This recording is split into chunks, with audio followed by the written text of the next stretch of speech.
Good evening. Today is Monday, January the 4th. This is the Cabarrus County Board of Education work session. I'll call this meeting to order. For our first order of business is a moment of silence for Victoria Danielle Seegers, a young lady that's a part of our system, passed away recently. And if you will, let's join me and the rest of our board as we bow our heads and just give them, the family, a due time of silence. And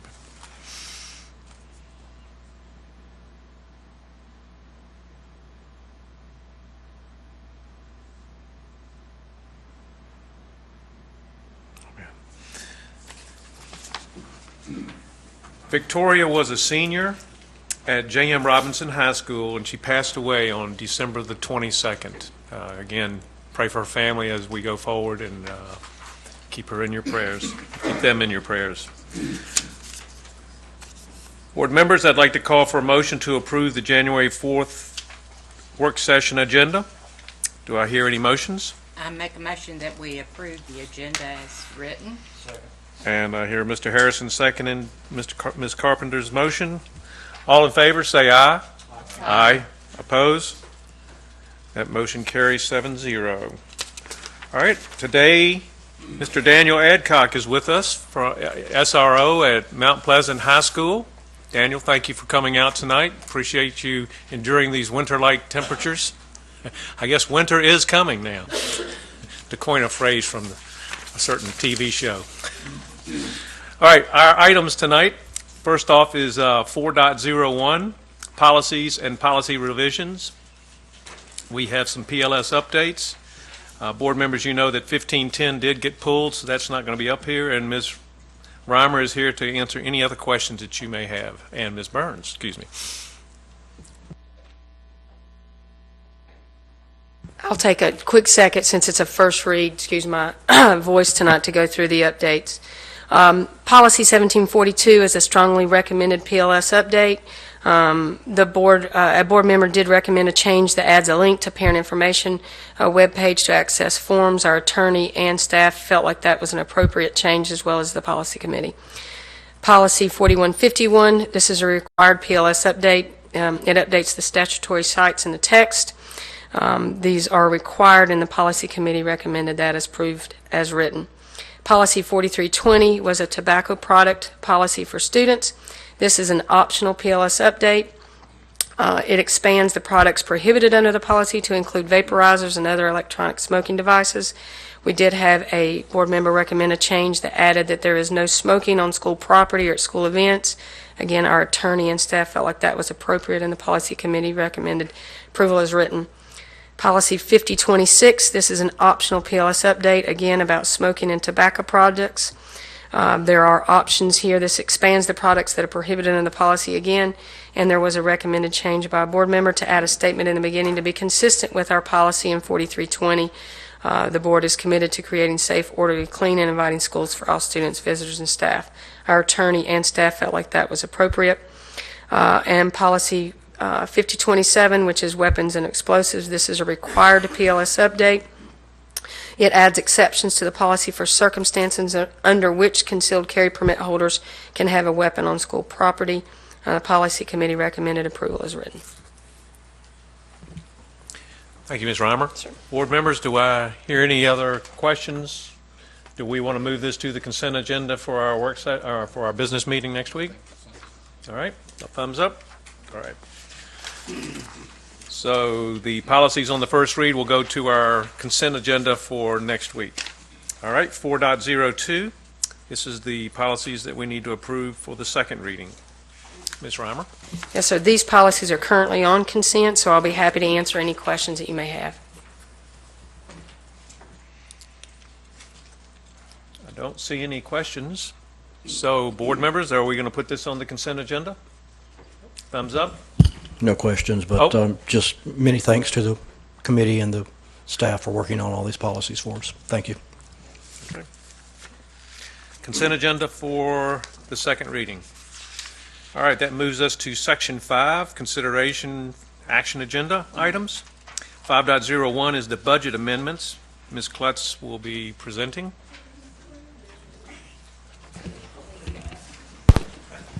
Good evening. We have 3 budget amendments this afternoon, or this evening. We'll start with the local budget amendment. On the first one, I just have to say that I'm human, and I actually just put it in the wrong code whenever I did the original budget and the budget resolution, so I need to take it out of 5100 function and put it in 5800. I know, I'm sorry. Just one of those things. And then, of course, we received a Jimmy Johnson grant for an EC swing at CC Griffin, or multiple handicap swings to purchase those at CC Griffin. Did you have a question? Yes.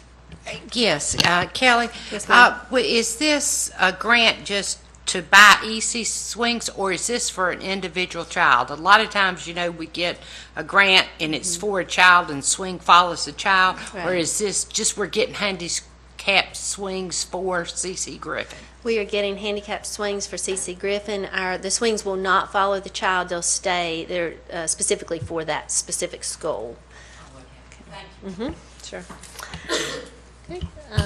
Ms. yes. Klutz, for that contracted services, regular services situation, for that nanosecond that it was in the wrong bucket and in the right bucket, what happened in the meantime in terms of no impacts? It's just a reclass in a budget and a reclass in a journal entry. It's just moving them around a little bit. Okay, It thank you. is all. Appreciate it. Sure. Okay, and then we'll go to our federal budget amendments, which is the next one that you'll see.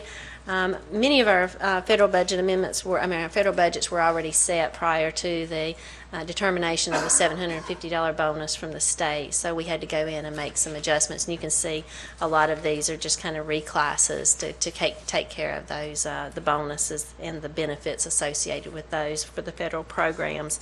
There's also an allocation to funds for risk pool, our EC children again, and those are specific requests we make for specific children, and those that we're looking at are nursing services. They're fairly expensive services that we need to provide for those children, so that's what that $157,090 is for, and the others are just small reclasses. Okay. We'll go to the final one, which is the local special fund, where most of our grants sit, and you can see that we have the Jimmy Johnson grant, again, to Charles Boger for the purchase of computer equipment and associated furniture and supplies. We also have some Confucius grants for 3 of the schools, and then when we made when our director of Head Start resigned or retired, we had a change in how that structure was, and so this is appropriately reflects that change. Okay. Are there any other questions? I don't see any questions. Board members, we move this on to the consent agenda? Yeah. Uh-huh. All right, so that takes us to 5.02. And that is the proposed redistricting plan affecting Royal Oaks Elementary, Concord Middle, and Concord High Schools. Ms. Rhymer, would you? Good evening. Our committee met to discuss the recommendations for the redistricting of Royal Oaks on December 14th, and I'm going to share with you today some of the suggestions from that committee. As we began the meeting, we discussed some of our goals, and throughout the meeting, we would go back to several of these. The first one is that we wanted to maintain the Royal Oaks as a school community. We heard that loud and clear from our staff as well as from that community in general. We wanted to make sure that we could provide safe and acceptable transportation. That would include ride times, the cost to the district, as well as any tier plan changes that we may make. If we tried to change a tier that a school would ride on, would it affect other schools, and what would that look like? One of the important things that we discussed quite a bit is a consistent environment for students and staff, making sure that we held that in the front of a lot of our decisions, which would make sure that we limited transitions for students back and forth. Some of the considerations that were brought before the committee, both by the Board of Education and some of the questions as well as our community, one of the first ones was why did we not choose a closer school than the original proposed Mount Pleasant Elementary School? Irvin is on Tier 1, and Royal Oaks is on Tier 2. And if you look at the map here, you can see we did kind of look at all the different schools that were around, and when we changed tiers to take a school from a Tier 1 to a Tier 2 would affect other schools on Tier 2, as well as create equipment needs, because we currently have all of our buses being used there. So the pickup times also would change. Students that were typically getting on the bus at 7:30 would have to get on the bus at 6:30 a.m. And like I said, there are no buses available, so we'd have to add equipment. Another consideration is, why did we move middle and high school? Why was the recommendation to move middle and high school? And again, it goes back to trying to be consistent for both the staff and the student, and to limit transitions. So for example, if you had a third grade student at Royal Oaks, and that student is in this redistricted area, we would move those students to another school, recommendation being Mount Pleasant Elementary School, for about 18 months, which we'll discuss in a little while. So at the end of their third grade year, fourth grade year, they would go to Mount Pleasant Elementary, all the way through halfway through their fifth grade year. We would move them back to Royal Oaks in their fifth grade year, and then turn around and move them to their middle school within 6 months. So those kids, within a very short period of time, would be moved 3 times. There was also discussion around creating that peer group with your elementary kids, and moving 21 kids to Mount Pleasant Elementary and being able to allow them to adhere with their peer group, and then continue to go through middle school and high school with their peers, versus moving them back and forth. So when we talked about that, then the redistricted group then became a redistricted area, hence why we would move the middle and high group both.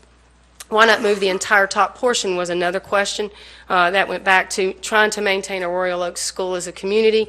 It did affect numbers, as well as some ride times. Some of the ride times in that top portion would then exceed, trying to get to Mount Pleasant, the allotted time that we were trying to fit in. So not only did it move many, many more students and kind of infringe on the Royal Oaks as a school community, but also the ride times for some of those, as well as some of the Mount Pleasant Elementary students, would have been increased. And then why permanent, which we kind of talked about at the beginning with middle and high, is again the limited transitions and a consistent environment for those students. Hardships. We haven't, as a district, we haven't done this before. We haven't relocated students while we were building, so we do realize that this does create some hardships for families and students and even staff sometimes. So we want everyone to understand that we will evaluate those on an individual basis. We'll be very sensitive to the needs of our families as they discuss those, and we'll give parents the direct information that they need to file those hardships. So the students that are actually affected, we have 22 students currently at Royal Oaks Elementary, with 3 of those being fifth graders. You can see the numbers in each grade level there. We broke that down. That was a question for that the committee had asked for. Concord Middle School has 20. We have 10 6th, 6th, 7th, and then 4 in the 8th grade. So those 4 obviously will be going to Concord High School. And then at Concord High School we have 24. We did not include the 12th graders because they're not affected. We did discuss looking at transportation, again, understanding that this is something new for us in relocating students, that we have buses already in that area for Concord Middle and Concord High, and would it be possible for us to maintain transportation to either school based on the students that are already in the middle school and students that are already in the high school. So if you've started middle school at Concord Middle School, we discussed making sure that you are allowed to finish at Concord Middle School. If you have already started at Concord High School, we discussed being able to provide transportation so that you could finish at Concord High School. But after 3 years, those students would cycle out, and then we would expect that we would only be able to provide transportation to the area in which you are, that you reside. So the student numbers currently at Royal Oaks is 335 students, and that fluctuates daily pretty much. The total number of students at Boger at 809, and that's once we move the students from Odell out. And the total number at Mount Pleasant is 670. So we had space at Mount Pleasant when we went back and looked at those. And then as we finished, the committee recommendations were that we would temporarily relocate 314 students to Boger. That's 94% of the population. That we would permanently redistrict approximately 21 students to Mount Pleasant Elementary. And those are the areas that we've described in the write-up and on our maps. And then here's the current Royal Oaks boundaries, and the outlined version in red is the version that we are recommending as redistricting to Mount Pleasant. There was a question about Old Concord Salisbury Road, and in all of our figures and all of our numbers, we have included both sides of Old Concord Salisbury Road. So that the current boundaries on the left and the proposed boundaries on the right. And so for summary, we would recommend that this is effective August 2016. 94% would be temporarily relocated, trying to maintain that Royal Oaks community. 6% would be permanently redistricted to Mount Pleasant. Transfers or requests from parents, same thing as hardships in this case. We would approve those based on hardship, and on an individual basis, we would ask that we will communicate with every student that's involved in this area and give their families the exact directions that they need to do to file for a transfer or a hardship.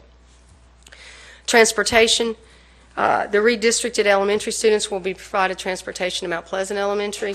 If a parent wanted to keep their student with Royal Oaks community and wanted to be able to provide transportation to Boger for the time frame and then stay with Royal Oaks, that would obviously be okay. They're welcome to do that. Redistricted middle school students will be provided transportation to CMS and Mount Pleasant Middle School for 3 years. Redistricted high school students would be provided transportation to Concord High School and Mount Pleasant High School for 3 years. And students that wish to remain, we would do that, like I said, for 3 years, and then we would have to only do the residents after the middle school had cycled out and the high school cycled out. So the next steps would be, upon the board approval, parents and students would be, that are being redistricted, would be contacted individually with information regarding their options.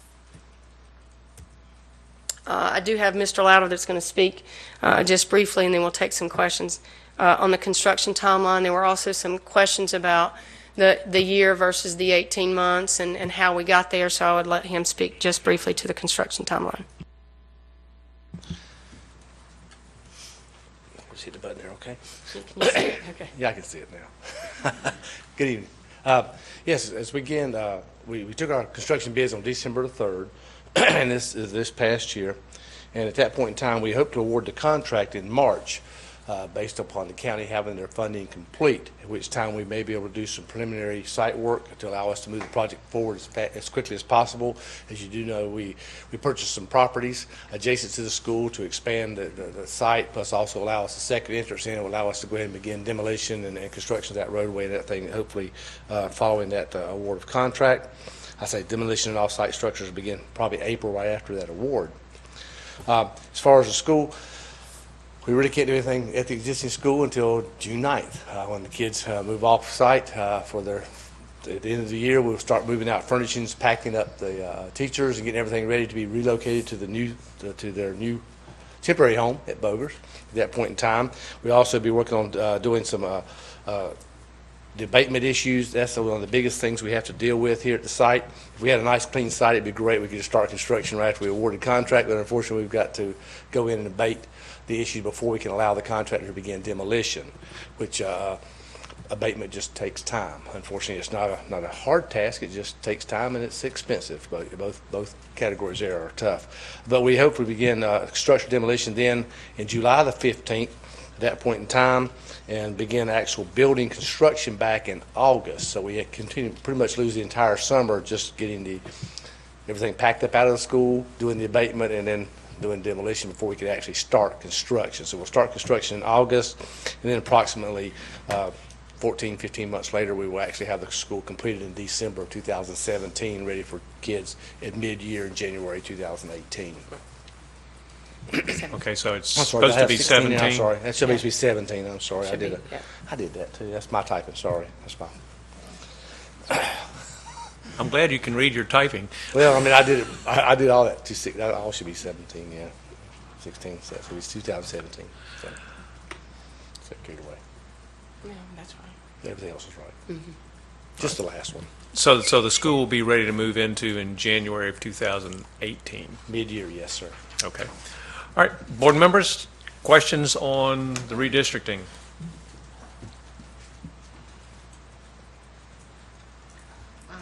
Ms. Carpenter? I know and you'll kind of have to explain this to me again. I know we say that those 26 children, the reason we can't send them to Irving is because they are on Tier 1. But if those children, those 26, wanted to go to Irving, just say those 26 wanted to go to Irving, I mean, why couldn't we send just those 26 to Irving and they'd just be on Tier 1? So, All right, those 26 don't want to go to Boger. They want to go to Irving. right. I mean, they just be on that first, that they're on Tier 1 thing. They're going to go to Irving. They're not going to go to Boger. Okay, so we currently, Royal Oaks and that area that we're talking about is currently on Tier 2. So we do not have any buses on Tier 1 that start earlier that go up to that area.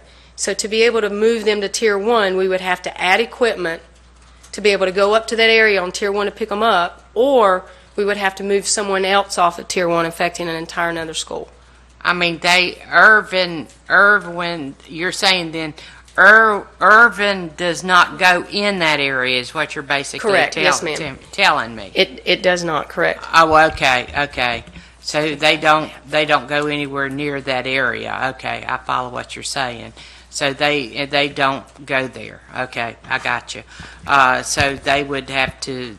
So we'd have to have a different bus. Okay, Yes, I got you. Any other comments, questions? Mr. Powell?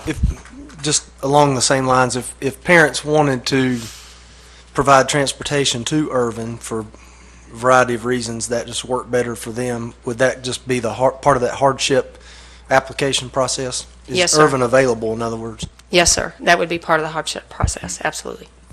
Right, that was my question as well. So they can go through the hardship process and provide their own transportation from your slides 13 and 14. Those two go hand in hand. Yes, sir.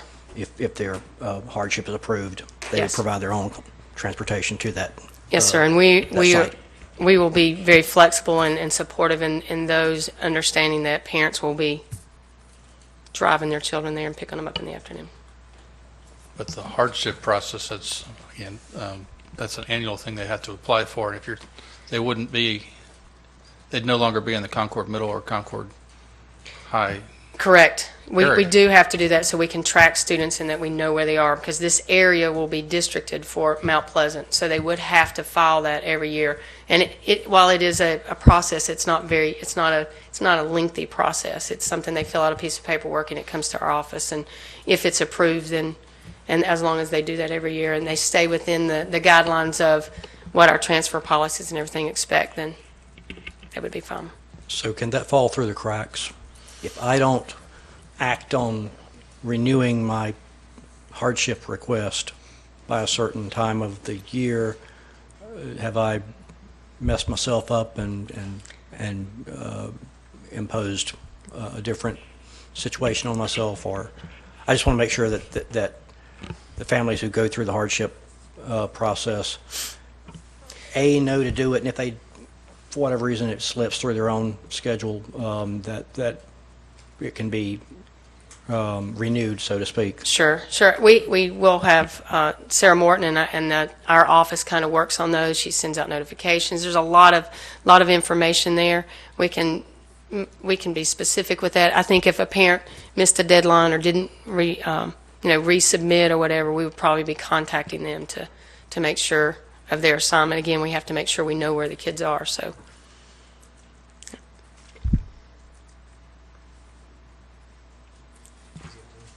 Yep, Dr. Phillips, excuse me.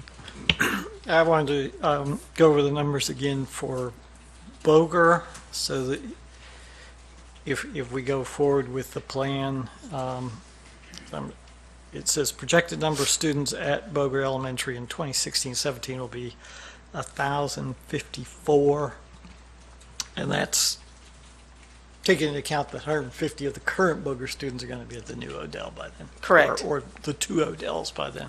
Yeah.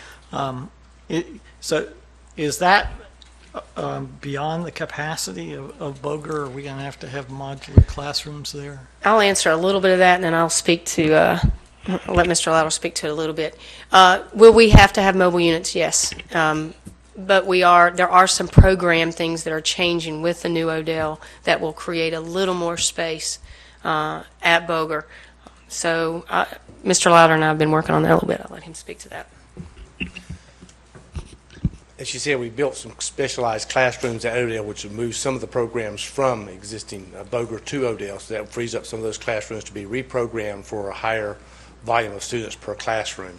We're actually meeting this week with the staff at both Odell and Boger and Royal Oaks to talk about the programming of those classrooms to make sure that we have enough room for those 1,058 kids based on what they can reprogram the existing classrooms for, and then how many mobile facilities we need there to be able to house that many students for that 18 months. So that's happened this week, actually.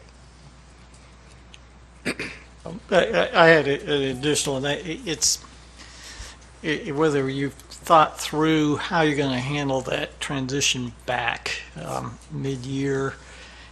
Are we going to, at Boger, are we going to try to keep the Royal Oak students together in classes so that they and their teacher can switch in the middle of the year? So we currently have a team of the administrators from both schools as well as the district staff working on the plan for transition to and from. I don't know if Dr. Van Hoekelen is ready to speak to any of that. I don't want to put him on the spot, but they are meeting and have been meeting, and our principals are really heavily involved in making some of those decisions. So if you would, he may be able to answer a little more specifically, but we are in that planning stage for that now. Yeah, I'll just say that they're meeting on a monthly basis. I'm a part of that. Dr. Natras is a part of that, and anyone who needs to be there for specific agenda items shows up and is part of that. Is the biggest question that's been asked. There's pros and cons to both sides of that equation, and so we'll be preparing to answer that soon.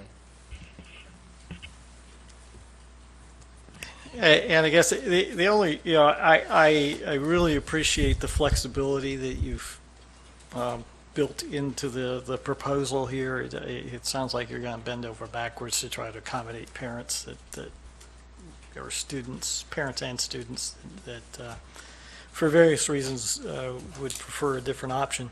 But I'm still, what I'm struggling with is why we need to make this permanent and also include the high school and middle school, because it seems like this is a permanent solution to a temporary issue. And just going back to the question of why not make it temporary. I know you wanted to minimize the number of transitions, but it seems to me that we're causing a transition for middle school students and high school students that we could avoid by saying no, we'll just let you stay at those. We were not going to change those boundaries, and we're only going to make it temporary. So it's in one case it's like yes, there'd be 22 students that would be moving out of elementary school in mid-year and then back, and then maybe go into middle school the next year. But to me, it almost seems like that would minimize the number of students that are impacted by all of this.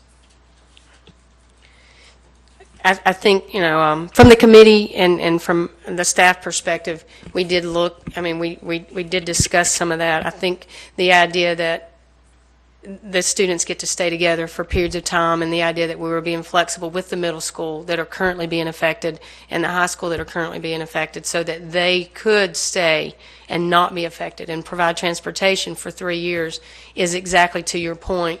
But after a certain period of time, those students that are at elementary would then already be at Mount Pleasant Elementary, and so would no longer affect them when they got to the middle school and the high school. So I do see your point, and but I think the recommendation is based on that 3 years out that the middle school kids have had the time to get through their middle school, high school has. So, and at that point, if students from the middle school wanted to remain at Concord High School, that would be allowed. They would just have to provide their own transportation. So, and that would probably be the case throughout with this recommendation. Yes. Please keep in mind that I was on this committee, and And from a facility standpoint, our growth area is all to the west, okay? So therefore, being able to move students in this district here from the east side of the district into an area that is going to see low growth is a positive thing, because where you're going to see growth in the future and I'm going to need seats is going to be in the west. So I hate to see us move back and say, oh, by the way, I need seats over here, so I'll move you back again. And with that being no growth, we can see that these students can remain there permanently and stay in that location and assimilate into that rural area much better than back and forth twice when we have to. Because in your future, you've got quite a bit of redistricting to do based upon our facilities needs plans coming up here. That's going to move a lot of students in a lot of ways, and this is just the tip of the iceberg. I mean, not even the tip. This is actually just a little part of it. So you're telling me I ain't seen nothing yet? yes, sir. I'm pretty much saying that. Sorry. Okay. Mr. Walter? Yeah, and staff and the committee they really did a phenomenal job of trying to make it as easy as possible for transitions, especially the 3 years. But you're saying it's really up to 3 years. It's not 3 years, because then up to 3 years to when there's a so Yes, sir, that up to should be, 3 that years. should be more clear. Yes, up to 3 years. Because If they otherwise choose not to, you're just pushing the problem down the road. Right. Down the road. I know my concern again goes back to what you might have just said. You're taking a school that has plenty of seats, and we're taking kids out of a school that has plenty of seats, like Concord Middle, Concord High. And does that going to mean they're going to lose a teacher? I mean, that's something I wouldn't be terribly supportive of either. I don't want to see them lose staffing because of this.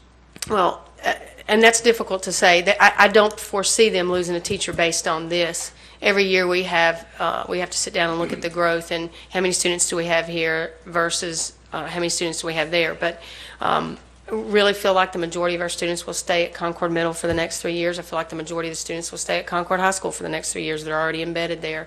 So But then going forward from that. going forward from that point, possibly, but again, with growth and where we are, it's very hard to predict. But based on this alone, do I foresee a middle school or a high school losing a full teacher? I think that's a pretty big stretch, but I don't have a crystal ball, so I apologize. Okay, and then the second area that I have concern is how does that affect the diversity at these schools?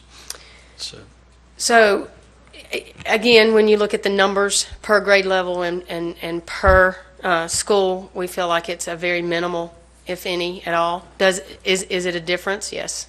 But is it a huge impact on any of those schools per grade? And when we talk about grade level, like at middle school, because a lot of times those kids are grouped by grade level. So, is it going to change the free and reduced percentages? I have not checked that, but I don't see it. I don't foresee 20 students changing, and we don't really have. Excuse me, we don't have access to some of that information sometimes as well. The state doesn't give me access to free and reduced. If you can you provide it by next week? That'd be appreciated. We can't. Like, I don't have access. I don't know that Dr. Louder gets access. I think they don't give us the free and reduced lunch students. Okay. Any other questions? I have a question, Mr. Louder. Regarding the mobile units, do you have like a little budget that you use to deal with mobile units? Yeah. Yes, sir. I had a little budget last year that we exceeded, but we did. Well, what do you anticipate this move to cost? This move here actually is pretty small compared to some of the other. We'll probably move 20 mobile units into the system this year. 9 will be removed from the Royal Oaks campus to other locations, but we'll also add probably another 9 to 10 throughout the district next year. We do have money budgeted this year for that, as well as a request for additional funds starting July 1. So we do feel like that's going to be an impact. We do have at least four mobile units probably at Boger's right now, and we're just trying to make sure we have a location for them. That site does have limited place to put those units to meet the code.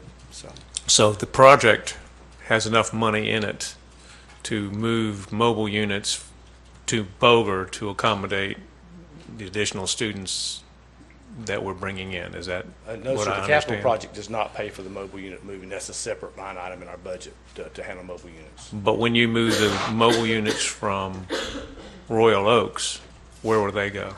They may go to Wynkoff, they may go to Central Cabarrus, they may go to Northwest, depending on where they're needed.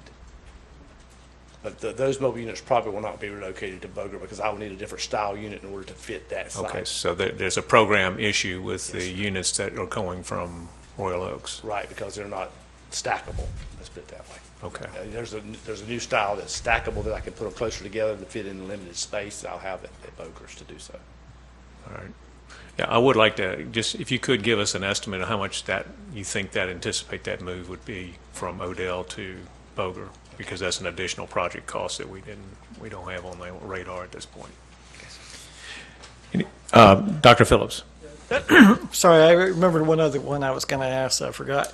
And if you don't know the answer, just get back to me next week. What's the existing ride time for the students that are in this area to get to the existing Royal Oaks? Estimates are 45 minutes. 45 minutes, so there may be going to be 10 minutes longer if they're going to Yes. the Mount Pleasant. Okay. And basically, I mean, when the new school's built, if we say we don't do anything, we decide against this. Say we decide, okay, let's do the temporary thing, let them go to Boger, and we decide we're going to let this just be temporary, like we originally had anticipated doing. And then they'll just go back, then their time would go back to the 45 minutes then. Is that correct?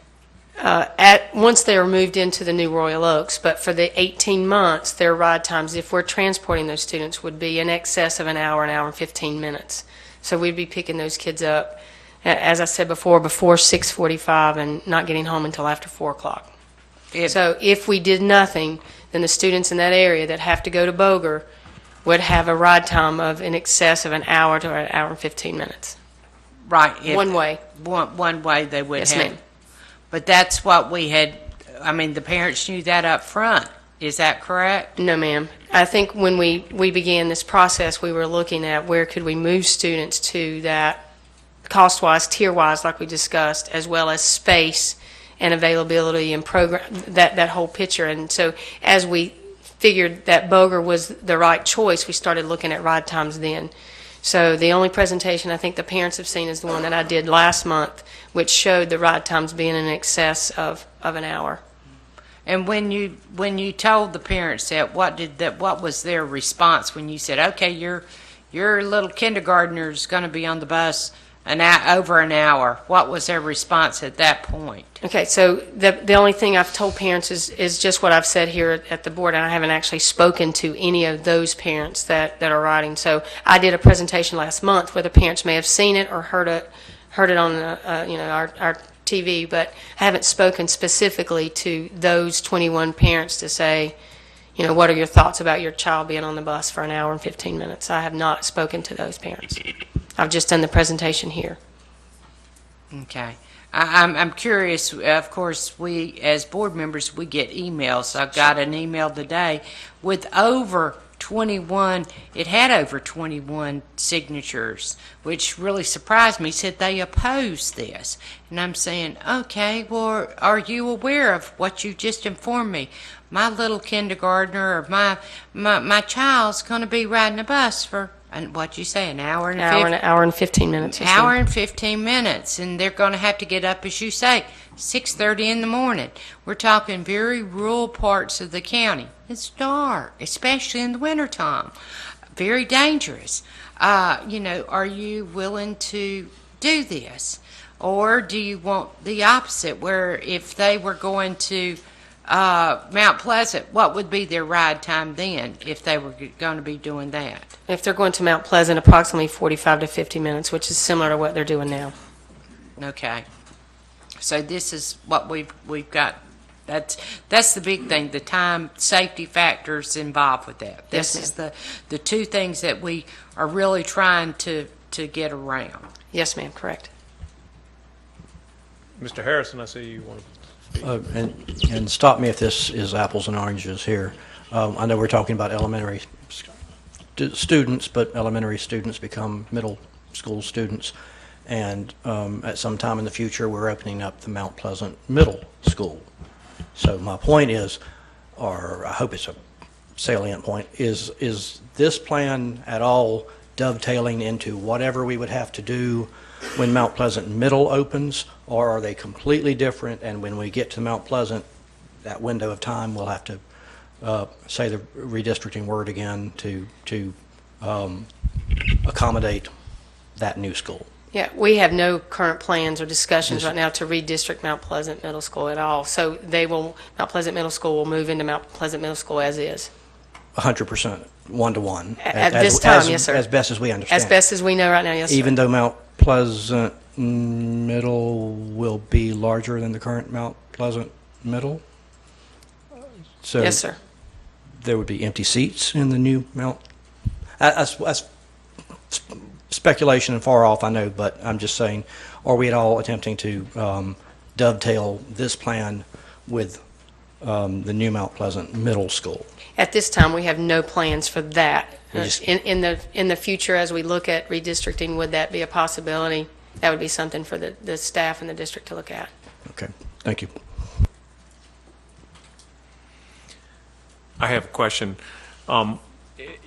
Early in your presentation, you were talking about the three-school move, which seemed to be the paramount issue that you were really facing with the fifth graders, because the ones that were going to be, they would start fourth grade at Boger, at Royal Oaks, then they would go to Boger. No, then they would go back to, they would start at Boger at fourth grade, then they would go back to Royal Oaks for half a year, and then they would go to the middle school in the next year, and you were talking, so you were referring to that as a three-school move in a very short period of time, and that could impact their ability to adjust to. Yes. I was talking about the redistricted group being a little different. So Royal Oaks as a whole almost is moving to Boger. But the 21 that we're redistricting would only be at Mount Pleasant Elementary for about 18 months. So Right. they would be 21 by themselves away from the peers that they currently know. They would get together with their peers for 18 months. Then we'll move them back to Royal Oaks in the middle of the year. And then within 6 months, we'd move them to their middle school. So the Royal Oaks group would stay together at Boger. And that is a transition, but yet they are still together as their peer group with their teachers and the people that they know. And then they would move back into Royal Oaks together, and then they would move on to middle school together. Whereas this smaller group that we're moving out would move out away from their peer group, create a new peer group, then would move them back in with their old peer group, and then move them into middle school. So that was just an example of one of the reasons why we would think that's just too much of a transition. We'd like to have some consistency. And I understand that, except that they've already formed good friendships probably in the first 4 years, kindergarten, first grade, second grade, and third grade. They already know the peer group that they were with, and they would just rekindle old friendships. So having moved to about 5 different schools in 5 years, I fully understand the peer group issue, but I just wonder whether the moving the folks from in this area over to Mount Pleasant really serves us the way we should, especially with the middle school, Concord Middle School and Concord High School group, when they really weren't impacted by the Royal Oaks move to begin with. And then we're really trying to accommodate this elementary school. And so, I've been thinking about it a lot, and I waffled both ways. So that's why I'm really asking these questions. Is our real concern is just that group that got moved for a year and a half, and will the parents be objective? Will they object to it? Because part of this is, will the parents want to do what we're doing? And if we don't have them enlisted with us, then, we've obviously given them the 3-year option to continue on in the old way once Royal Oaks is operable. Or, will we continue to hear out of them, or have we actually inconvenienced them in a way that possibly we probably didn't need to, because we were just, this is one redistricting, but this isn't like the big ones that probably will hit us once we start getting new schools online, and those will be a lot more difficult issues that we will have to fight. But I think that there's rationale as to why you would want to do it. I'm just wondering if, for the sake of 20 students in middle school, in elementary school, if this is really the right direction for us to go to upset the middle school and the high school students at the same time. So, very similar to Dr. Phillips' point, I would just say that those elementary school students that we're talking about, the 21, will become Mount Pleasant Middle School and High School, so they will not be interrupted. And the middle school students would have their 3 years to finish their middle school, and the high school would have their 3 years to finish their high school. So that, to your point, very well taken. That's one of the reasons why we continue to try to be flexible there, was just for that. But Well, one more question. On the hardship form, we've got this 3-year window that we're looking at. And with that 3-year window, they can go either direction and now have transportation. Is that correct? yes, All right. Will they file that hardship beginning year 1 of the transition and just continue to file it so Correct. no matter what, they'll still have to go through the process of the hardship, even though the first 3 years would really be an automatic? Then after that, they really have to prove a hardship right. after the 3 years. With this process, again, it's new. It's the first time we've done this. So since that's in my department, I would probably be more apt to send them a letter of notice saying, what is your preference? Would you like to remain, or are you going to do whatever? So that's probably where we'll go with that. But we do have to have documentation saying where their child's going to school, since they're not in the districted area. And the expectation is that kindergartners once they start enlisting, or enrolling, excuse me. We could enlist kindergartners, but once they start enrolling into the school system, then they would be automatically going to Mount Pleasant and Yes. to that area. So, and if we didn't do that, then say I'm a first grader or a kindergartner, then in 3 years I'm going to go to Concord Middle School instead of Mount Pleasant Middle School with all my peers again. So, Right. And Mount Pleasant is it may be our only homogeneous all the way through, that our elementary feeds the middle, that feeds the high, whereas we do have other elementaries around the district that feed multiple schools, but Mount Pleasant does not. So they would be the only 21 kids at Mount Pleasant Elementary that didn't go to Mount Pleasant Middle. They would have to leave. Okay. Thank you. Ms. Carpenter? Yeah, I'm sitting here, my brain's going, which could be dangerous. Yeah, everybody stand back. But no, I'm wondering, a bus costs us about what, about $83,000, $89,000? And I'm just wondering, is it, I mean, we're talking, 300 and something children here, but we're talking 21 here in this area. And that's about, how many students does a bus carry? About 50, About 60. So It's Cornwall to Miller. We're talking probably About 60. about one bus. And I'm just wondering, is it almost to our advantage to buy a bus to cover this area? Is it the distance to this area that's causing the time lag, or is it, what's the problem causing this much time? Would it be to our advantage to get a bus to maybe make it to Irvin, or would it be, what do you think? Well, it wouldn't be my recommendation to spend $83,000 on a bus for 18 months to transport possibly 21 kids, when some of those parents have contacted us already and said, thank you very much, this is exactly where my child needs to be going, I want this move, thank you for thinking about the right time. So I would guess it would be less than 21 that would want to do that. So that wouldn't be my recommendation, but I work at the direction of the board. I don't know how many, I've had one that said, I've only had one email that told me that. I've had 35 that told me the opposite. So you may send me your emails, because I'm not getting that response. I'm getting the opposite. We just counted. We had 35 families that said no. And like I say, I've had one lady that told me, yeah, I like this. So I'm not getting the same number that you're getting. So maybe if you'll send me those other ones, I'd like to see the other ones, because I like to do the comparison. So, we like to do what's best for the child. That's what we're here to do. But if it's the bus, if we not have enough buses that's causing this lag time, the more buses you can do, I'll say we'll do that. But if it's not that, if it's the distance that's causing us the problem, What? The distance from that area to Irvin would not be an hour ride time, if that's the question you're asking. Yeah, because you said it was the tier, so It is the if you tiers, put yes, another ma'am. tier on there, and You would change- Does Irvin's have enough seats to do that instead of us sending to Boger? Because I know one of the problems with the time-wise is because construction going. You've got a lot of construction on that side of the county.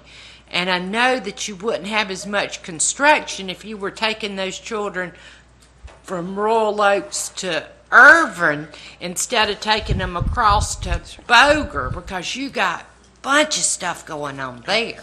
So then when we talk about transporting 35 students, then we're looking at a lot more buses, because there are no buses for Tier 1.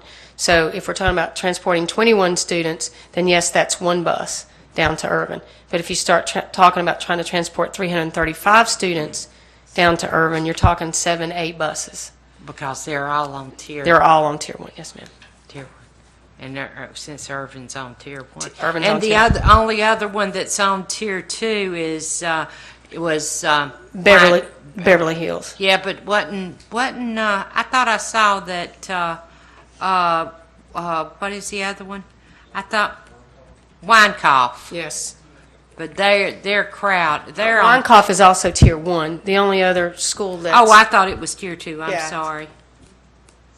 So it's tier 1 too? Yes, ma'am. Okay, never mind, thank you.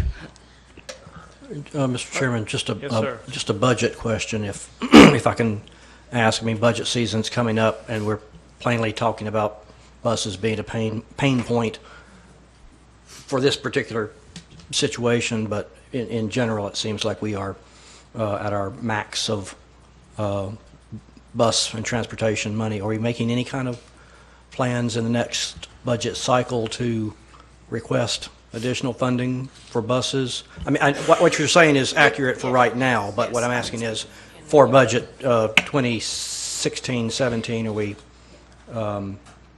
working on that in some way?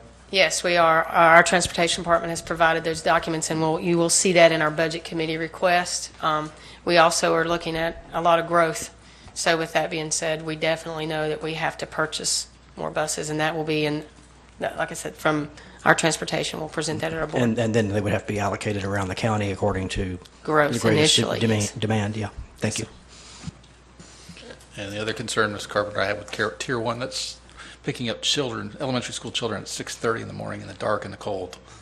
I think we should be moving more towards getting off of Tier 1s for elementary than adding more to it. But Okay. Any more comments? All right, board members, I have this for an action item.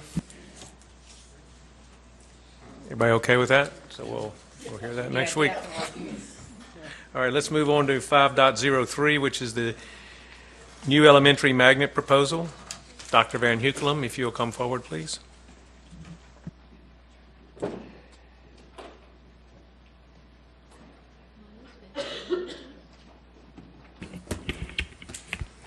Good evening, board members. You driving or me? Sorry. All right, tonight I'm going to present to you a proposal to open 2 new STEM schools. Before I do that, just to kind of remind us all the purpose behind magnet choices in Cabarrus County Schools, why we do them, and where we're going with them.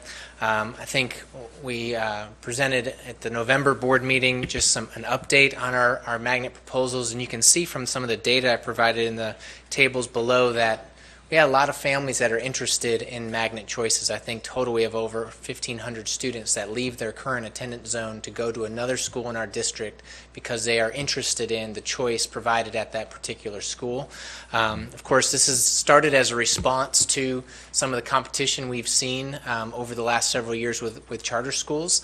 But also we know that magnet schools that provide a theme or a choice really provide a lot of energy behind the school, a lot of pride and connection to the curriculum, and the way students learn is a little bit different, and parents really appreciate that. STEM is by far our most popular program that we have available in our district, as evidenced on page 2, which shows the waiting list from last year's magnet season of close to 160 students that were not able to participate in elementary STEM programs, even with Patriots and Culture and Web available. But let's dive into this proposal. What you'll see here on the first page is just a chart really kind of highlighting some of the drivers and restrainers for this proposal. We'll start with the drivers. So why are we here today? First driver is Patriots is closed to being a magnet school. They may no longer accept students outside their attendance zone. The attendance zone in that area, as you well know, is growing at a rapid rate, and therefore it would not be prudent for us to add more children to that site. As you can see in the table below in page 2, last year we had 160 on the waiting list. We just started magnet season today. I talked to Sarah Morton before I came in here this evening, and over 130 families have already applied for our magnets just on day 1 of the magnet season, which started today and ends at the end of January. So we've got this competing tension where we are losing spots for elementary STEM education, and we have a lot of families that want to participate in elementary STEM education. So that's one of the primary drivers.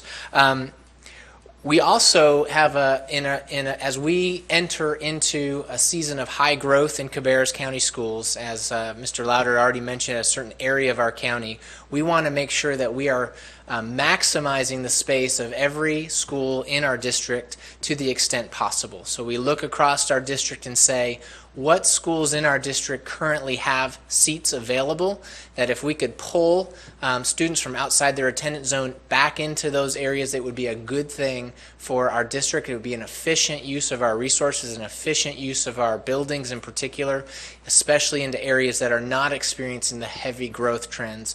And when you look at that map, it's typically in Concord, in and around Concord. And so we did that, and we really settled on Beverly Hills Elementary School and R. Brown Elementary School. Been working with those principals since October, looking at their facilities to make sure they have the space. And you can see the numbers there. Beverly Hills can hold an extra 75 students. R. Brown could hold an extra 125 students. Okay. This would allow us to bring in students into the center of the county and away from some of our high growth areas. There's also as we look at our 10-year plan, the potential that if we were to ever combine those schools, that STEM program would be a real glue for those two communities if we were to ever have to do that. So those are some of the drivers that we considered as we looked at this proposal. There's some obvious restrainers or some things that may be negative if we were to move forward in this direction.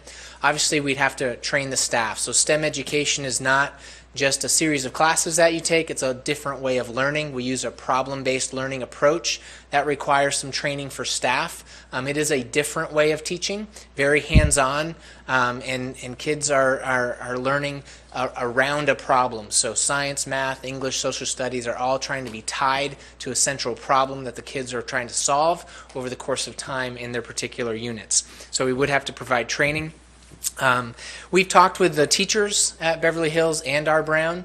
We've talked with the principals, obviously, but there's always a risk that the communities of those schools may not support this endeavor. So that is a potential restrainer. And another restrainer that we considered is by putting those schools in the center of Concord, would families from the fringes of our county be likely to attend those schools? In particular, we know Harrisburg is a high growth area, so we had to ask ourselves the question, would a family from Harrisburg, even with transportation, choose to send their child to a school in downtown Concord? Would that help our growth? We don't have an answer to that question, but it's a potential restrainer that you have to consider. I can tell you we have current students from Cox Mill that do travel all the way to Culture and Web to give you an idea of what the commitment some families have made to STEM education. Would that translate to the Harrisburg community? I can't predict that. And then the more important restrainers are the long-term plan for magnets within our district, particularly at the middle school. When we facilitated a focus group several weeks ago, right before the Christmas holiday, that came out loud and clear from our elementary teachers in particular, who said, we need to make sure that whatever we do at elementary has a strong middle school plan. And so that is something that we have to address as we move forward. It doesn't have to be done this year, but if we move forward with opening 2 STEM schools, we will have to consider a different middle school option moving forward to accommodate that growth in the pipeline, or we would have to provide a lottery within the pipeline. Okay, so that wouldn't be a guarantee, which right now it is a guarantee.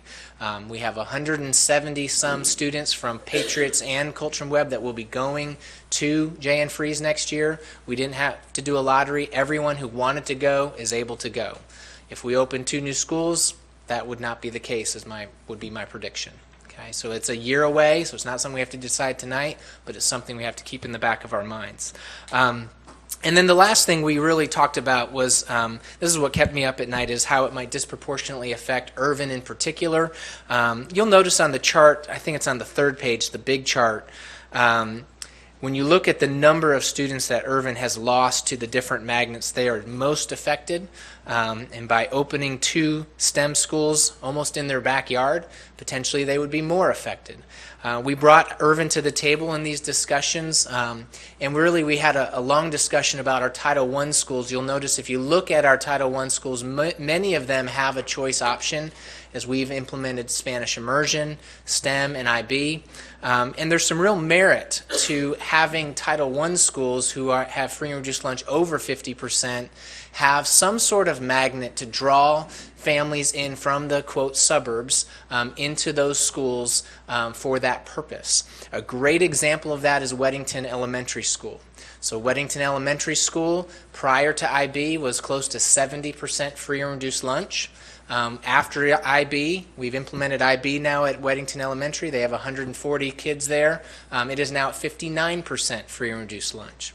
So you can see how the addition of a magnet school to that high free and reduced lunch has changed the demographics, so to speak, of that school and has brought in that social capital that we're looking for. So a part of that long-range thinking is that our Title I schools should begin to take on a magnet approach so that we can, A, draw them away from our high-growth areas and help balance the demographics of our individual schools. So that was part of the thinking behind that. In talking with Irvin, that was what our biggest worry, so to speak, was how it would affect Irvin, and I think Irvin would be primed for a magnet school in 2017 to help buoy that ship if we were to go in that direction. Those are the primary drivers and restrainers to kind of considering this proposal. Transportation is always something that can be a huge barrier, but interestingly, in this particular scenario, we're able to do this cost neutral if we consider changing some of the ways that we do hub stops. As we looked into our transportation and working with Doris and her Art and the team there, currently some of the hub stops that we run literally carry as little as 2 kids.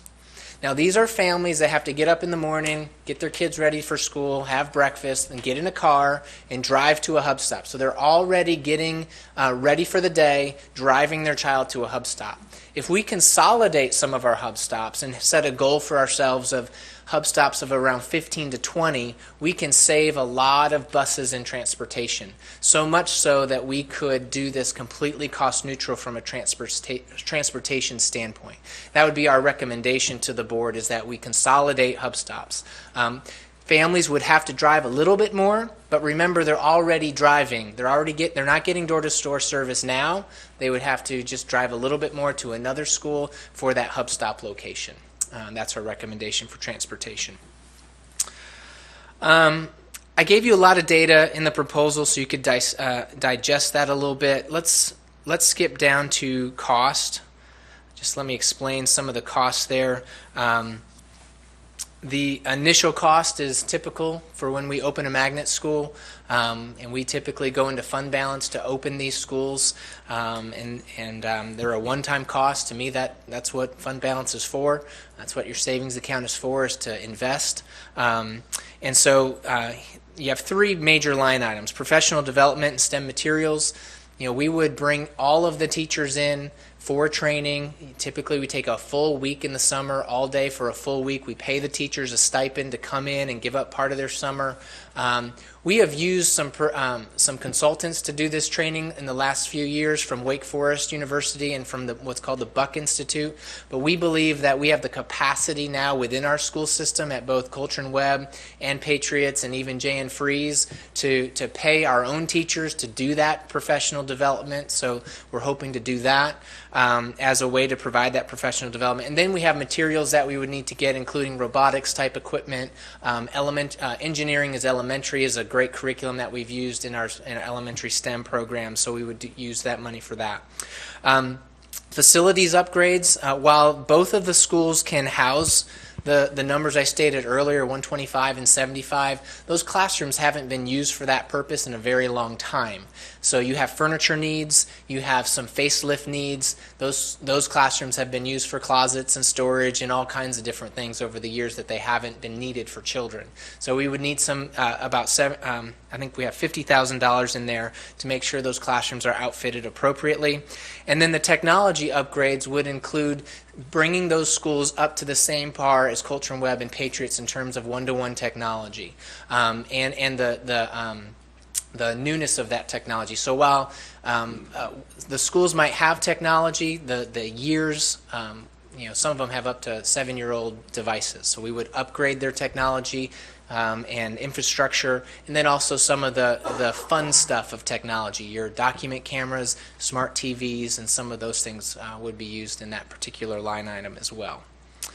The next chart there shows the zones. So we would divide the county in thirds, and based on where you live is what STEM school you would be assigned to. You'll note that anyone who's currently at a STEM school, Coulter and Webb or Patriots, you continue to go there if you want with transportation. And so you don't have to leave your friends. However, if you want to go to R. Brown or Beverly Hills and that's your zone, you may.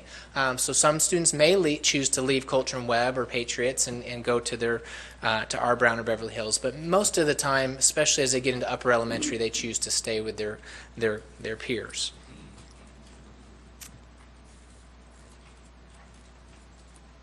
I have just some questions that came through via email that let me try to answer before I turn it over to y'all to ask questions. Let's see which ones I've answered already.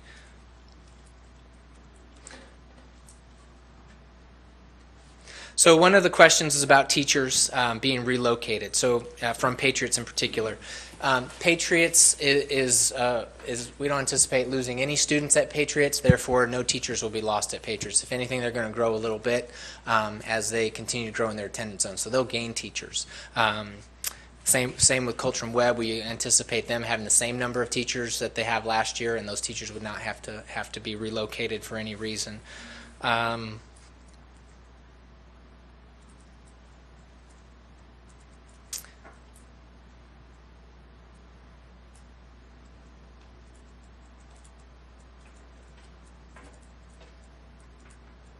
Yeah, I think that's most of the questions. I will say that this is a time-sensitive matter, so it's not.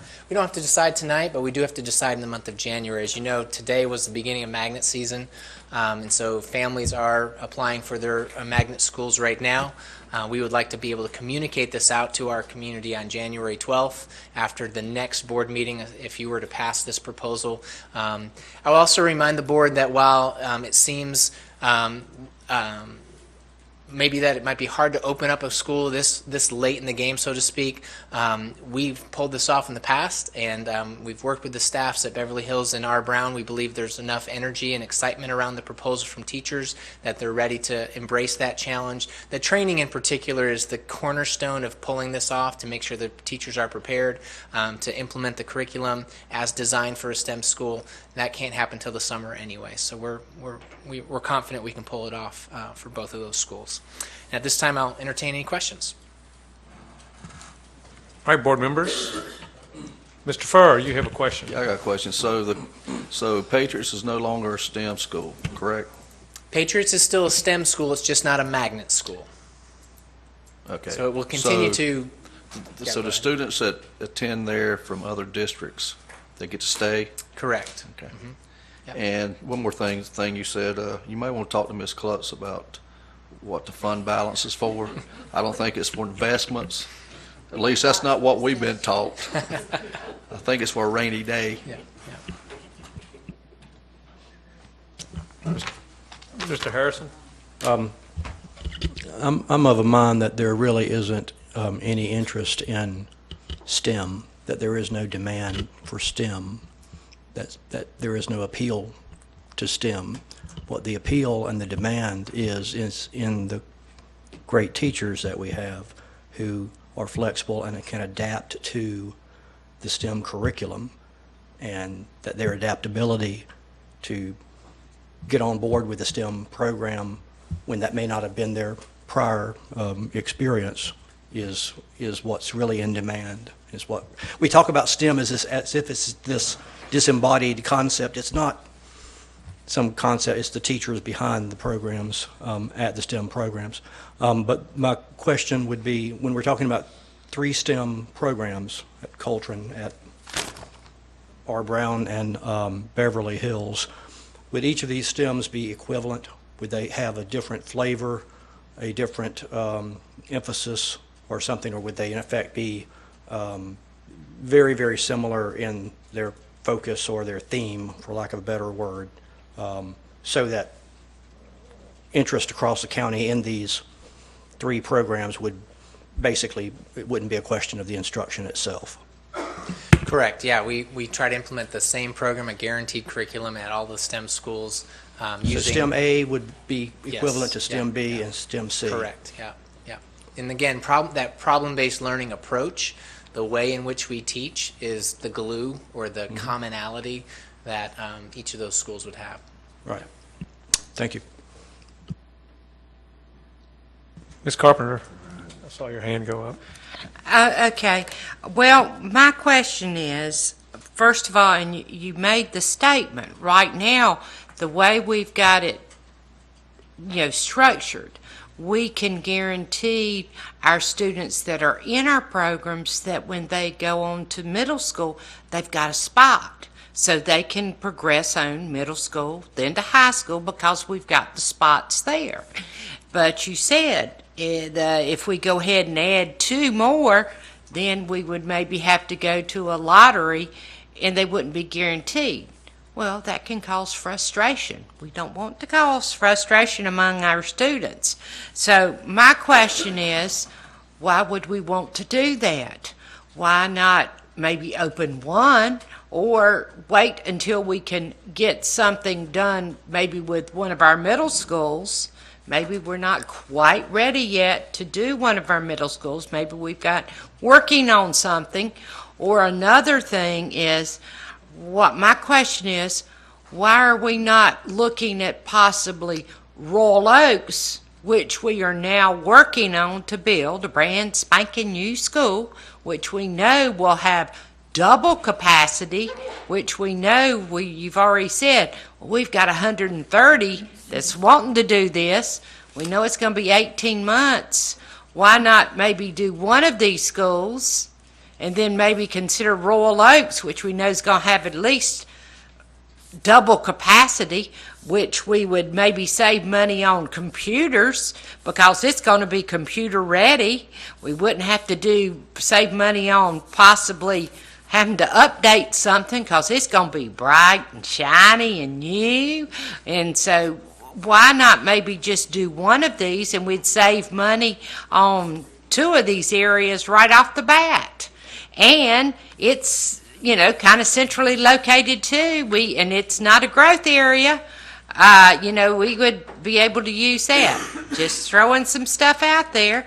And that would give us time to look at what's going to be happening to make sure that we see all the Patriots people really go to their home area and see what happens at the middle school area, if we can add a new middle school, give us some time to see this other stuff shake down, and maybe just do one of these.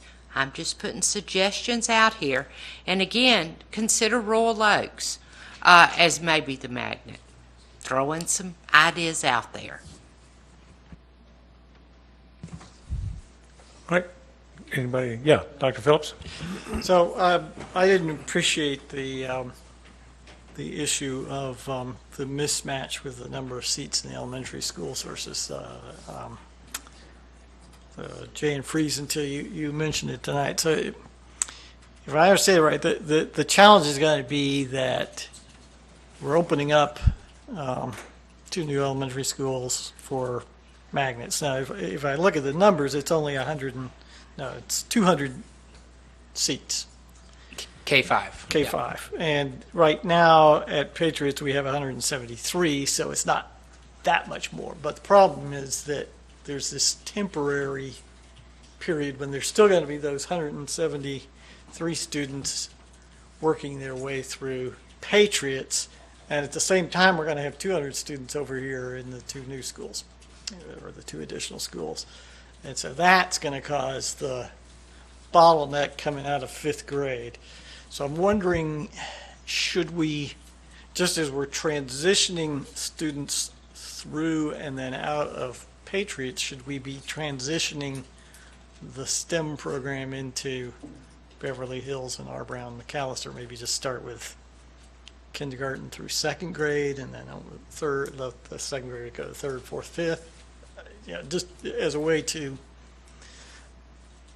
minimize the disappointment for the rising 5th graders, or the ones who are going into 6th grade, until we can address this issue at the middle school level. Because eventually the problem, as I see it, will go away, because eventually the magnet program at Patriots goes away, and so then you only have these 200 seats, which is probably can be accommodated when you move on up.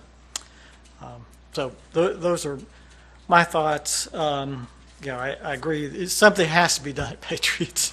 It's full, and as I understand it, you can't put any modular classrooms there. There's just no space on the footprint of the land there. So the only thing you can do is just say no more students from outside of the enrollment zone.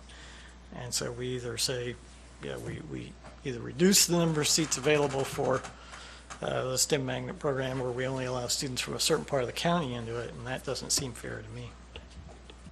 So just to respond to both Ms. Carpenter and Dr. Phillips, kind of put some other insight in there. Remember that last year, even with Patriots and Culture and Web available, we still had 161 on the waiting list. Now Patriots is off the table, and you'll see, in fact, if we go to the website really quickly, you can see how many seats we have available at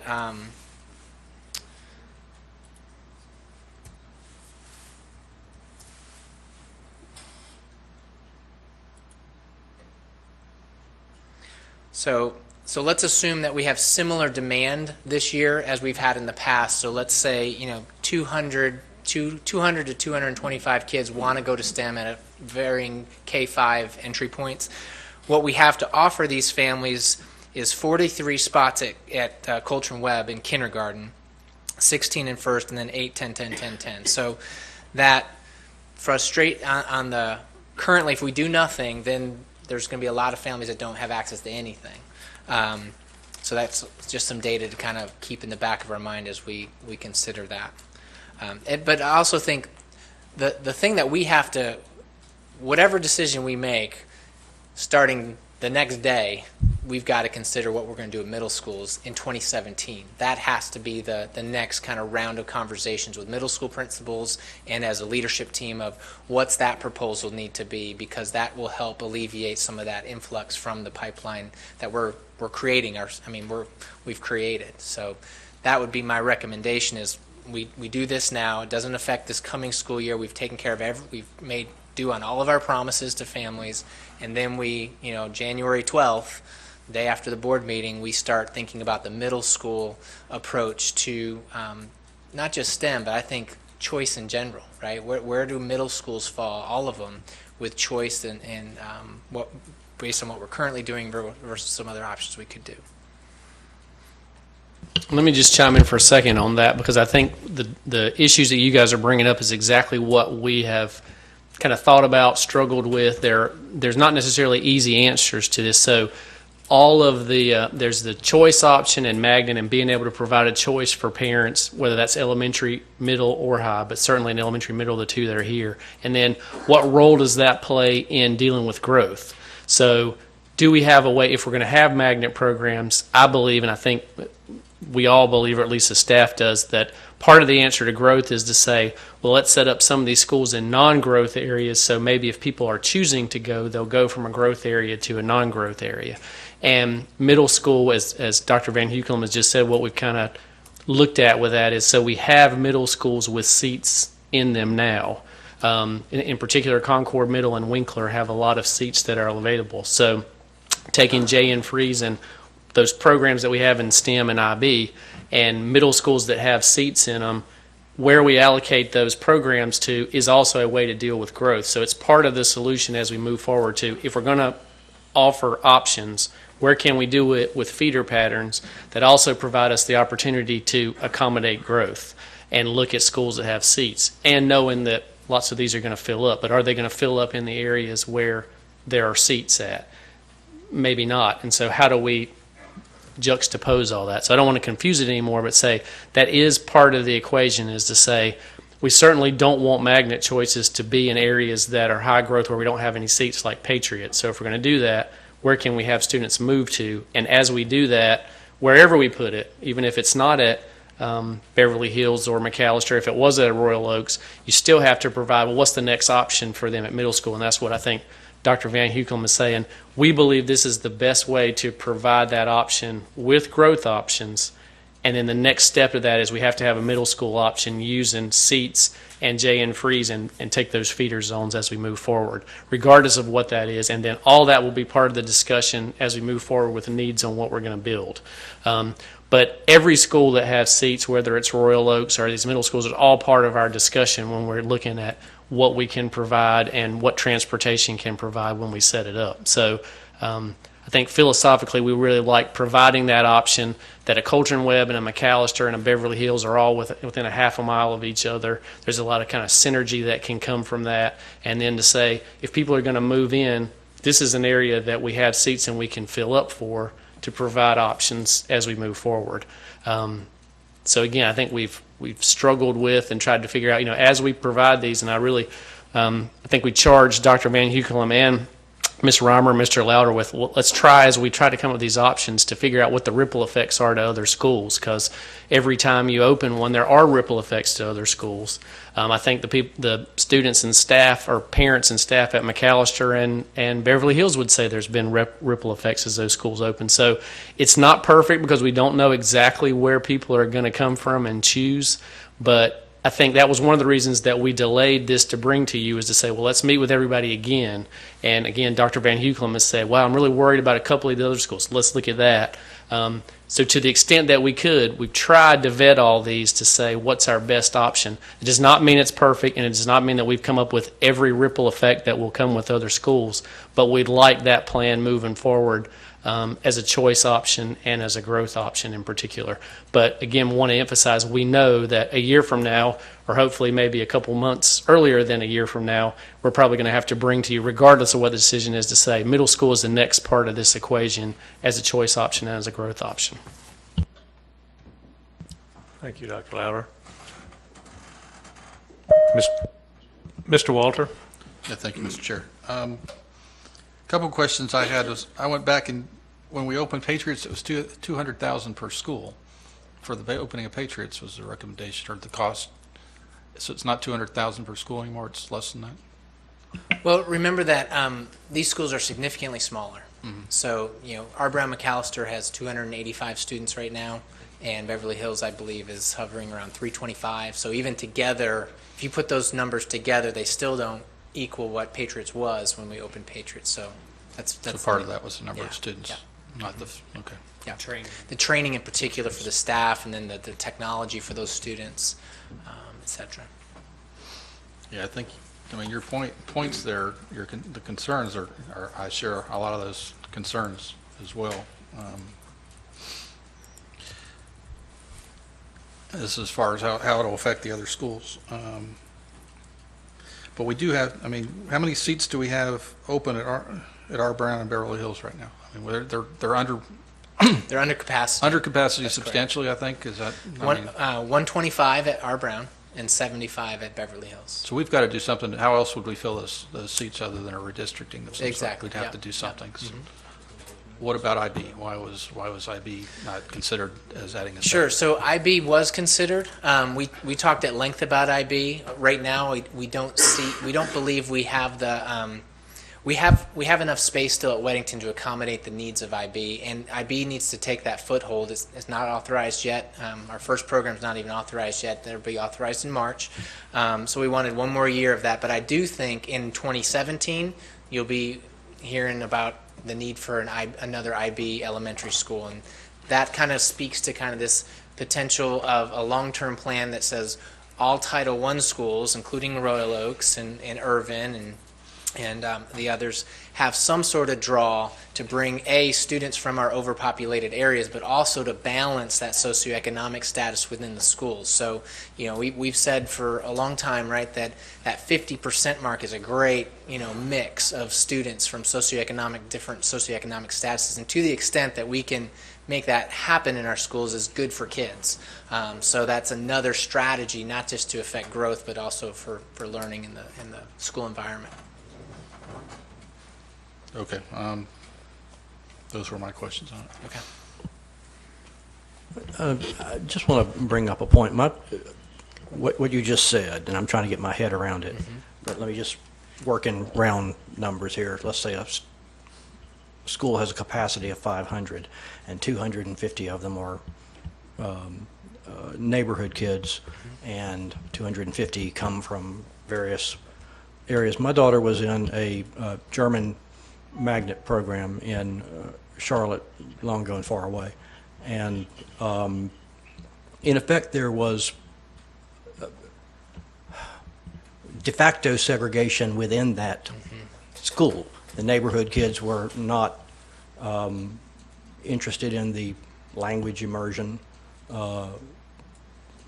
in that school, and the kids who were all of the ones who came from far, far away. And so I'm sometimes troubled by the aspiration of blending socioeconomic groups when there may not actually be a compatibility, for lack of a better word. And maybe I don't know, how to explain that, Sure. but I don't think it just just doesn't naturally happen, and that everybody in that school, again, hypothetically, of 500 students, not every one of them would be a STEM student, would they? I mean, They would, and I think that's the difference, and it does vary from level, elementary, middle, and high for sure. But at the elementary level, all of our magnets have been a full school approach. So Culture and Web, for example, is exactly what you said. There's about 500 kids there.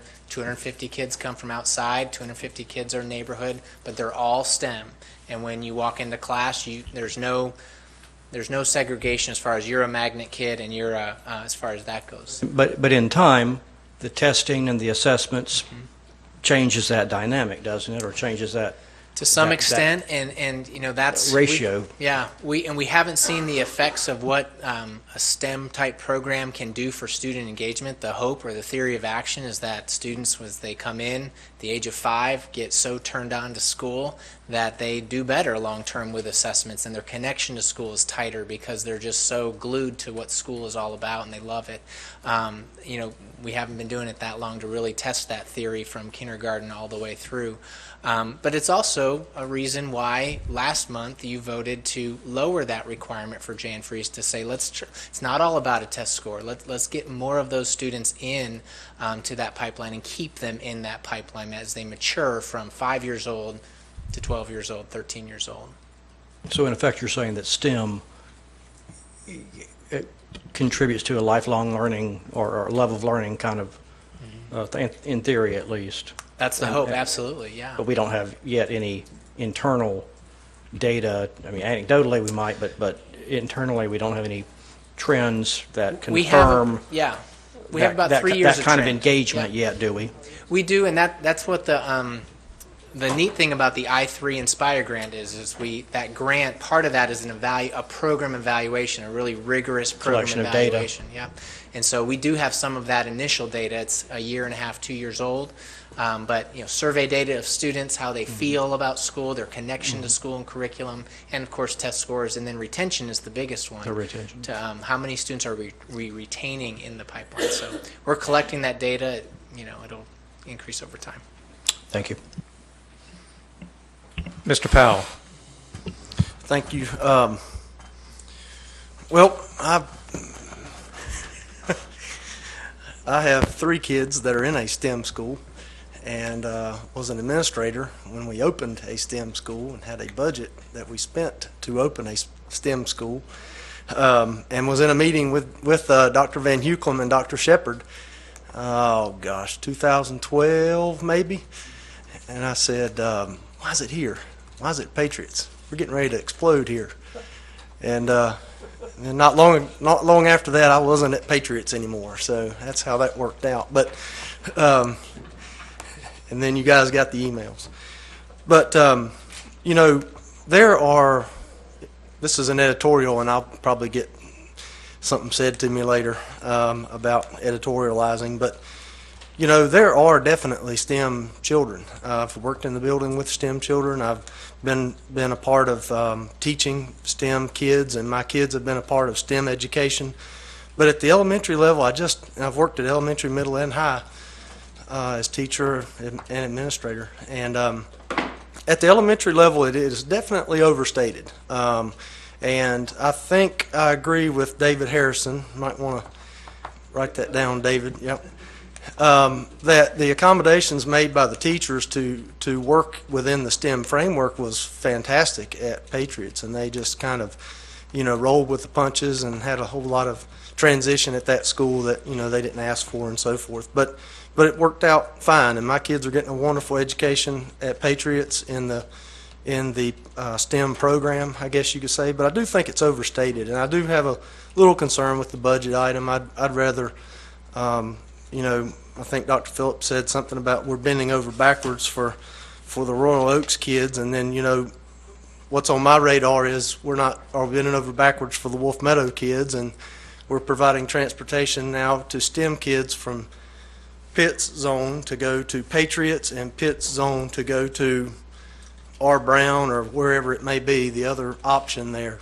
So I just want to make sure we're equitable in how we're providing transportation to all the kids in the district, and want to kind of keep that Wolf Meadow piece in the front of our minds. If we're going to spend $215,000 for next year, it might be something to consider as we discuss the Wolf Meadow, and that may be next month, I guess, which is why I kind of was hoping this could be discussed at next month's meeting. But it sounds like time is of the essence, which I thought we were going to discuss this at December, and we just couldn't get it on there because we had enough for December. But anyway, that was my editorial. I apologize in advance or in arrears. No questions. Anybody else have questions? Mr. Walter? I just saw Mrs. Ward in the audience. Is there anything you wanted to add to the conversation that you've heard?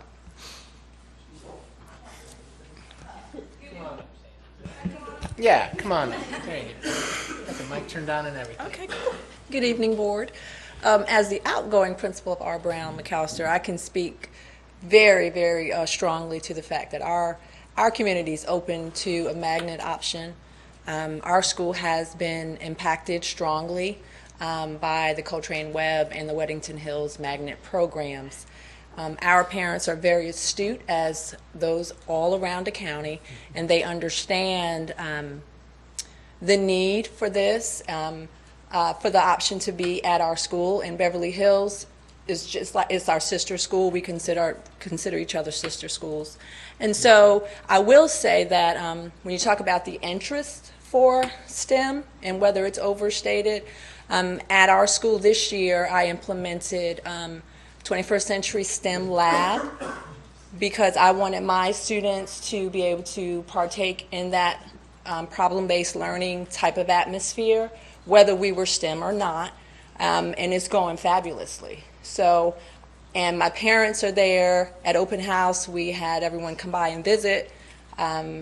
We have people in there all the time, looking and observing.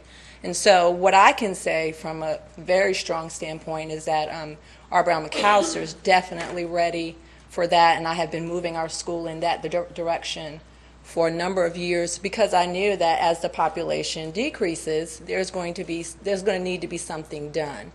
From a financial standpoint, our building, I believe, was born in 1958. So, the inefficiency of running that building with 270 schools, totally inefficient. So we need to get our building, up to par. We need to get kids into that building because it has a very rich tradition and community of excellence, and we want to see that continued. And I think you would find very few and far between parents who would disagree with this option. You can survey and ask and do all of that, but I have people coming to me all the time wanting to know, what are we going to do here at our Brown? And I can also tell you that I have lost families that have gone through our Brown for generations because they were concerned about a magnet school for middle school. I had people who did not come to kindergarten this year. Their grandmothers came, their mothers, their aunties, everybody came through, and they cried in my office. I cried because I hate losing my families, because they were looking at another option. They wanted to have a magnet option. So this is what the people in my area are looking for, and I can say that with confidence. And I think it will be well received. We do have teachers who may or may not want to stay, but Dr. Van Hukelum did some surveys with our staff, and I'm sure he can share that with you. Strong support from the teachers, and those are the people who need to buy into the program. So I think that's why we're here. I have two of my parents here, my assistant principal is here. We wanted to hear, and I want to hear what your concerns are, very valid. But I know that I've moved our school, so I know we're ready. And didn't mean to put you on the spot, but thank you for the Oh, I don't have a problem. What you got? You can't put Sandy on the spot. It's not possible. I guess my question is for Jason. Are we going to be able to move the students that left from R. Brown to go to Coulter and Webb back to R. Brown when we open the STEM program at R. Brown? Right now, we've said that would be student family choice. Again, we could force them to do that. Right now, we just said that would be their choice. If I'm the parent of a fourth grader, got my friends and my classmates already established, we didn't want to take that away from them. So right now, the proposal is that would be family choice. Some will, because I think if you know our Brown community, it is that got deep roots, deep tradition, right? And so that may happen with some. If I have a second grader or a first grader, I might be more likely to make that transition, especially if it's in my neighborhood. If I have a fifth grader, I probably won't. That's probably what we'll see. So no siblings will be allowed to follow a sibling to Coulter and Webb. Is that correct? That would encourage them to come back to R. Brown.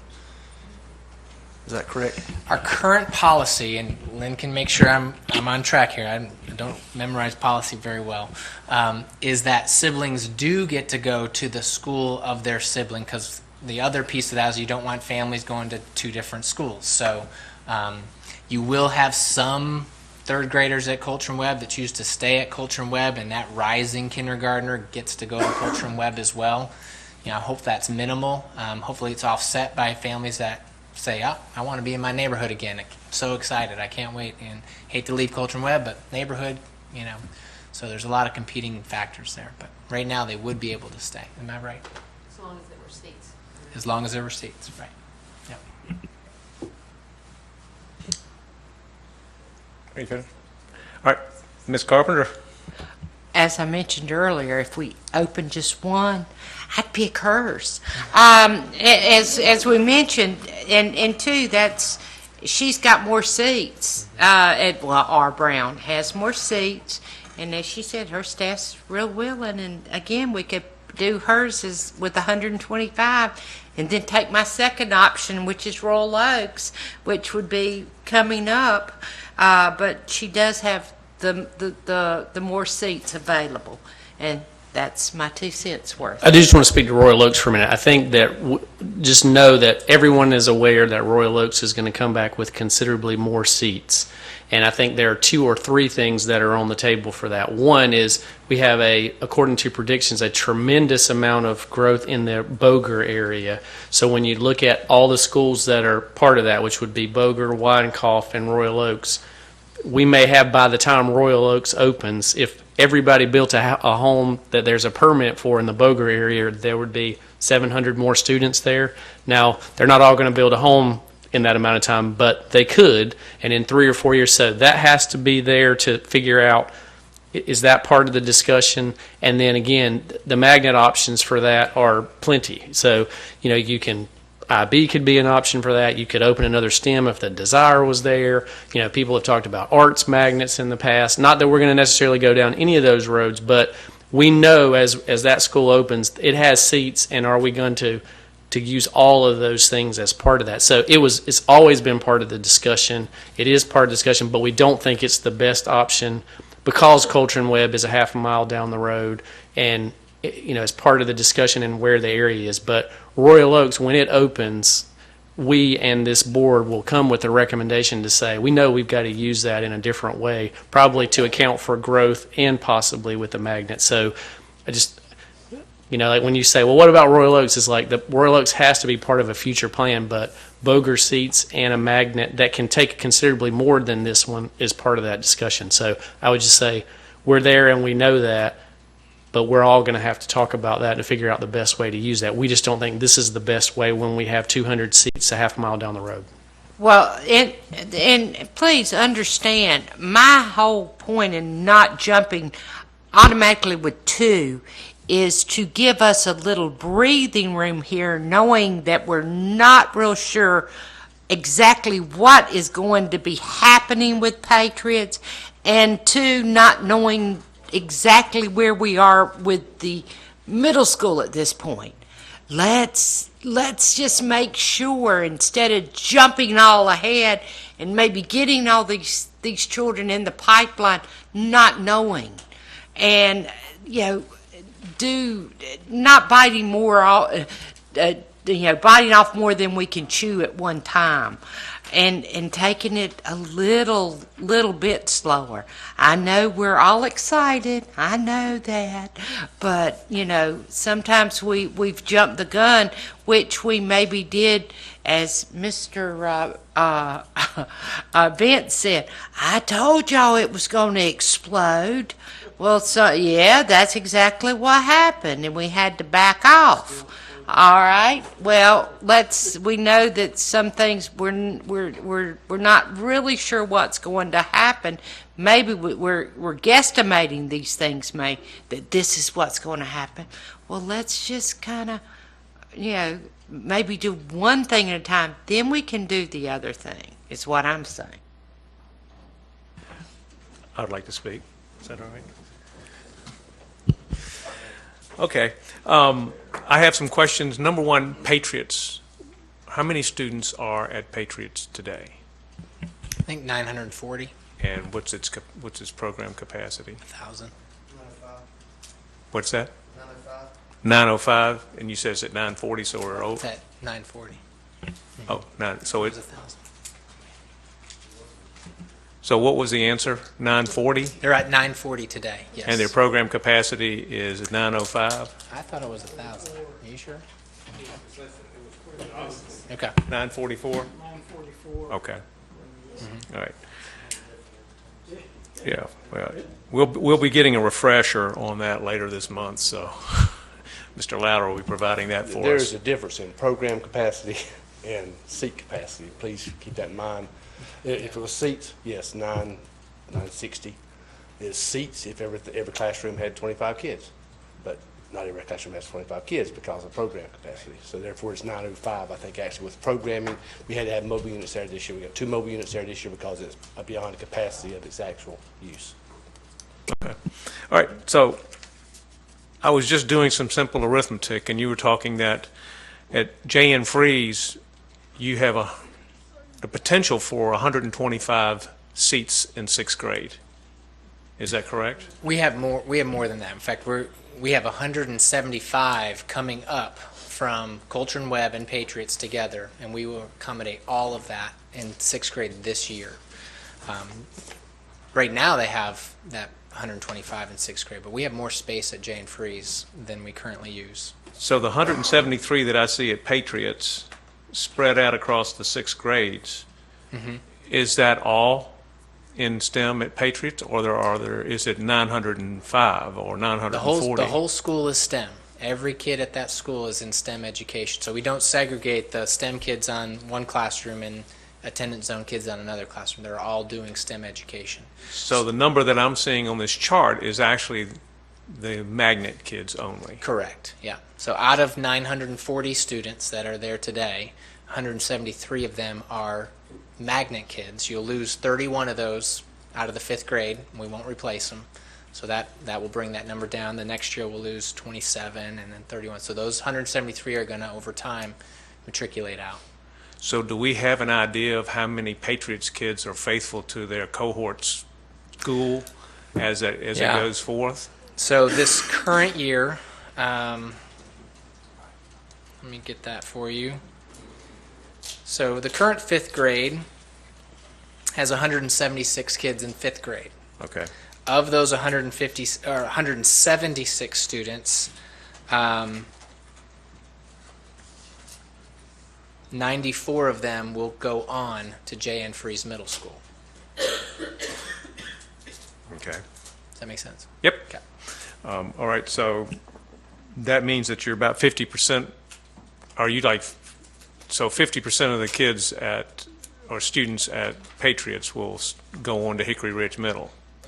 Okay, and you're expecting something like that from here on out?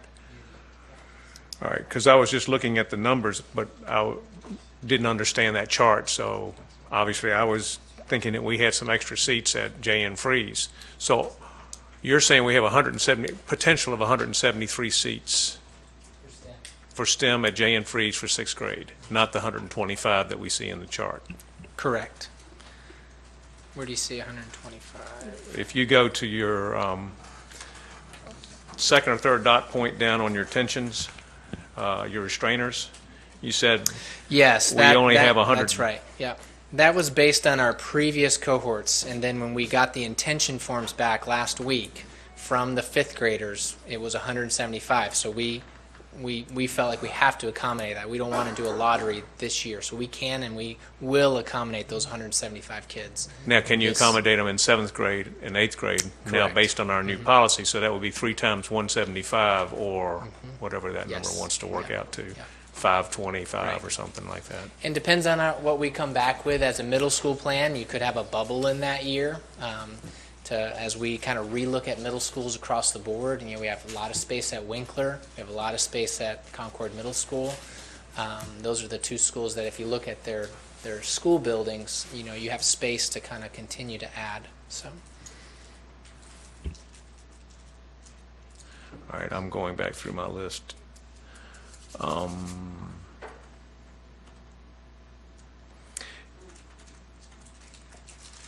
To Ms. Carpenter's point, if we were to implement one school this year and then one school next year, what does that do to you to make sure that we're successful?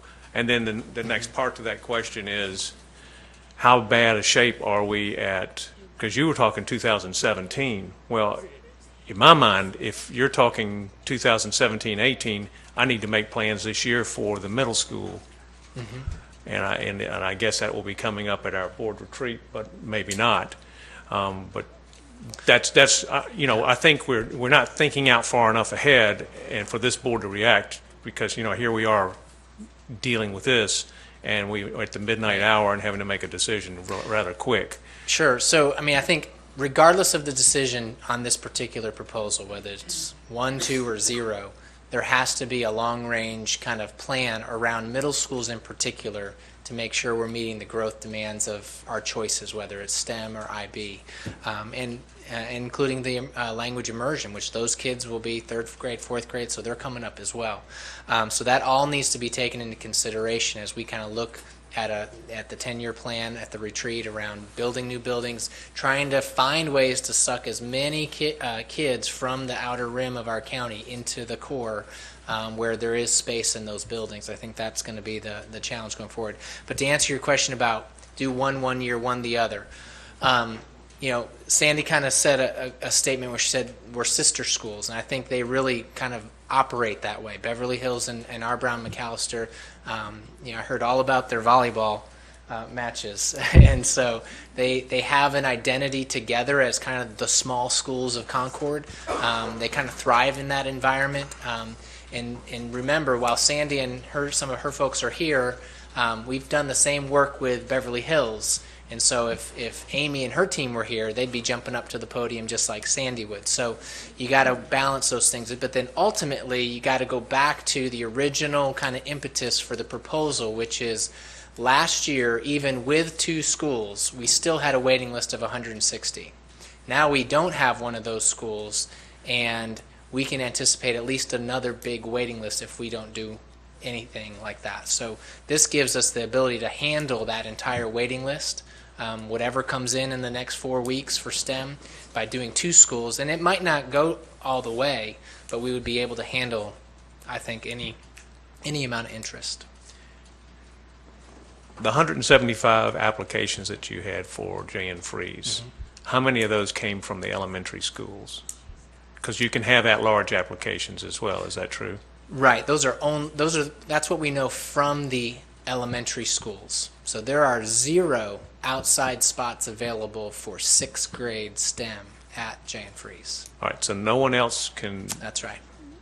Be accepted. Correct. Until you've matriculated through this process. And if you want, again, like this is, here's the, on our website we have the number of spots available at each program. So you can see, right now at Jan Freeze STEM, here's what's available to our public in the middle school portion of Jan Freeze. All right. So the 16 and the 13 spots in 7th and 8th grade respectively are those that any child could, in Cabarrus County Schools, could apply for. Exactly. Okay. Yep. All right. Well, that's all my questions. Thank you. All right. Any other questions, board members? All right. Well, we'll put this as well on the action agenda, correct? Okay. All right.